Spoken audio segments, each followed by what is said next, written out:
গোপন খবরের ভিত্তিতে তল্লাশি চালিয়ে যাত্রাপুর থানার পুলিশ বিশাল সাফল্য পেল বুধবার নিশিরাতে। ঘটনা প্রসঙ্গে যাত্রাপুর থানার ওসি পার্থনাথ ভৌমিক জানান যে 18 জুন গভীর রাতে তাদের কাছে একটি খবর আসে থানা এলাকার গ্রাম পঞ্চায়েত বাঁশপুকুরের মহরম আলী পাড়ার আক্তার হোসেনের বাড়িতে অবৈধভাবে নেশাজাতীয় দ্রব্যসহ একটি আগ্নেয়াস্ত্র মজুত রয়েছে।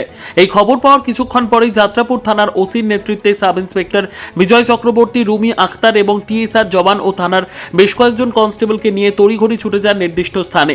রাত তখন প্রায় 3টা। আক্তার হোসেনের বাড়িতে তল্লাশি চালিয়ে তার ঘরেই প্লাস্টিকের ড্রাম ভর্তি 20 কেজি 500 গ্রাম শুকনো গাঁজা ও 20টি এসকপ সিরাপ এবং একটি বেশি বন্দুক বাড়ির মালিকের বসতঘর থেকে উদ্ধার করা হয়। উদ্ধারকৃত নেশাদ্রব্য এবং দেশি বন্দুকটিকে পুলিশ বাজেয়াপ্ত করে বাড়ির মালিক আক্তার হোসেনকে সহ থানায় নিয়ে আসে শেষ রাত্রে।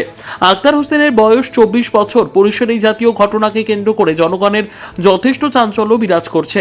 তার কারণ দীর্ঘ বহু বছর পর নেশা কারবারি এবং আগ্নেয়াস্ত্র সহ উদ্ধার করার ঘটনাকে কেন্দ্র করে মানুষের মধ্যে যথেষ্ট চাঞ্চল্য বিরাজ করছে। শুনতে পেয়েছি কিছু এনডিপিএস আইটেম সাথে একটা দেশি বন্দুক উদ্ধার হয়েছে আপনার থানা এলাকায়, বিষয়টা কি? আজকে ভোর 3টার সময় আমাদের কাছে একটা ইনফরমেশান আসে যে কিছু কন্ট্রাব্যান্ড উইথ আর্মস এক জায়গায় স্টোর আছে বাঁশপুকুর এরিয়াতে। তখন আমরা আমাদের যে অফিসার বিজয় চক্রবর্তী এবং রুমি আক্তার দুইজনকে নিয়ে আমরা একটা রেড করি। ওখানে রেড করে 20 কেজি 500 গ্রাম গাঞ্জা, 20টা কোরিন ফসফেট কফ সিরাপ আর একটা দেশি বন্দুক কান্ট্রিমেড গান পাওয়া যায়। এগুলো আমরা সিজ করি এবং একটা স্পেসিফিক এনডিপিএস কেস রেজিস্টার হবে।